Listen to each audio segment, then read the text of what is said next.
मी विनोद शिंदे. आज आपण घाटसावळीमध्ये आहोत.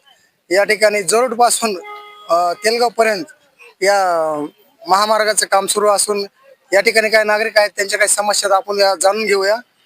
नमस्कार. काय अडचण आहे आपली? आपल्या अडचण आहे इथं ह्या रोडला एक तर कस्टमरला सगळ्या धंद्यावाल्या जायची सुविधा नाही.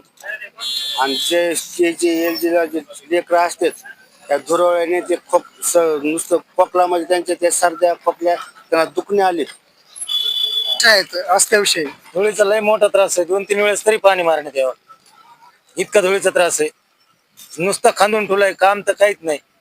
पाणी तरी मारा 2-3 वेळेस, त्याच्यामुळे धुळीचा त्रास तरी कमी होईल. आपल्यासोबत अजून दुसरे नागरिक आहेत, आपण त्यांच्याशी बातचीत करूया. साहेब काय सांगाल? माझी गुत्तेदाराला एवढीच विनंती की हे काम चालू आहे रस्त्याचं, आणि आता 4-8 दिवस झालं त्यांनी हातरून ठेवलं, ते स्टॉप केलं. त्यानंतर काही त्यांचं कोणी काही दिसत बी नाही इकडे आलेलं. धुळीचा खूप त्रास होऊ राहिला की इथं सर्वसामान्य जनतेला. इकडे तिकडे सगळे राहणारे लोक सगळे घरादारात धूळ चालली.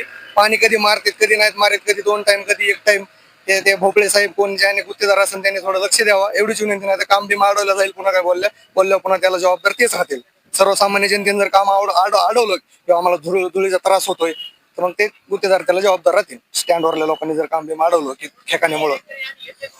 सध्या घाटसावळीपासून जो जाणारा रस्ता आहे तेलगाव पर्यंत, तर या रस्त्यावर सध्या सगळीकडे धूळ झालेली आहे आणि या ठिकाणी खडीकरण झालेलं आहे. आणि पण रस्ता निकसा खोदून ठेवलाय असं या ठिकाणी नागरिकाचं म्हणणं आहे. या